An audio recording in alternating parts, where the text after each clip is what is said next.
is the sound behind all of that.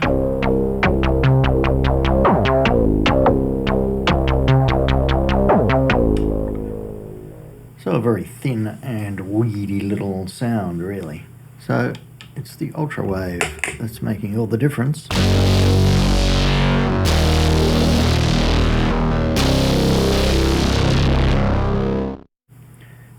And I'd like to say lots of nice things about it, but there's only really one nice thing to say about it, and that is it sounds fantastic. And it's very easy to download the sounds. There's 3 presets immediately available on the front. Here's another one.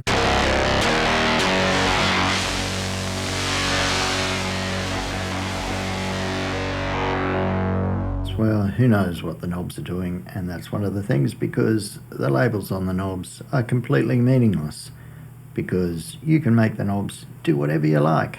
And in some ways, maybe that's a good thing, but it just means that with every patch you don't really know what any of the knobs are unless you want to try to consistently assign things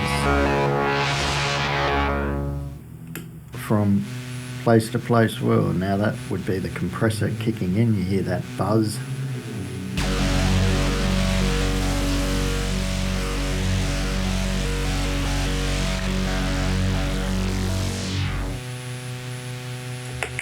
So yes, there is a compressor in there. There's also 10-band EQ, which you could use just as an EQ pedal, or you could have selective drive or distortion on any of those 10 bands in any amount you choose, separately for the left and right channels.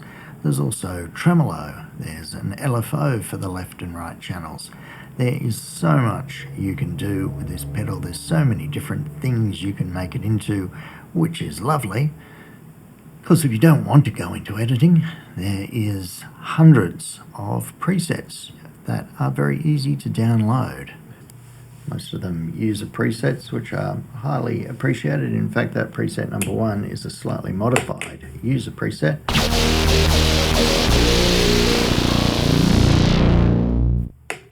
I just changed it from mono to stereo, really.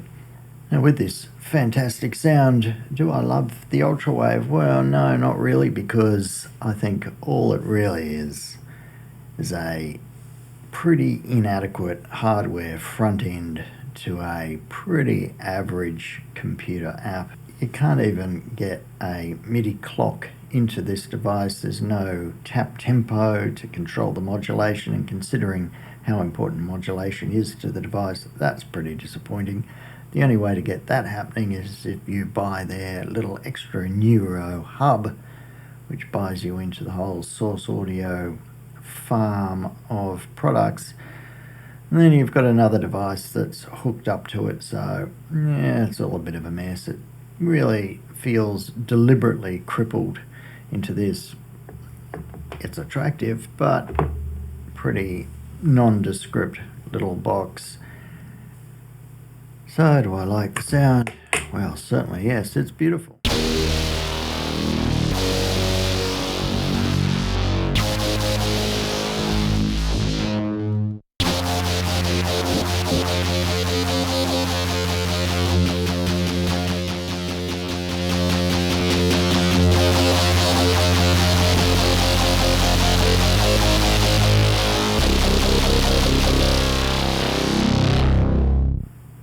It's a magnificent sound. But as a pedal, it's crippled, it's unfriendly, it relies on the app, and to get full advantage of the thing, you need to buy more little bits of gear. So overall, really not terribly impressed. If I want to use an app, I'll just use a VST. If this thing had been twice as big, twice as many knobs, and they had the good grace to put some sort of tempo control on it, or MIDI in, so you could actually get a clock happening, then it would be a world-beating, amazing, incredible device. As it is, it's the front end to an app, and that's about it. What a shame. Until next time, see ya.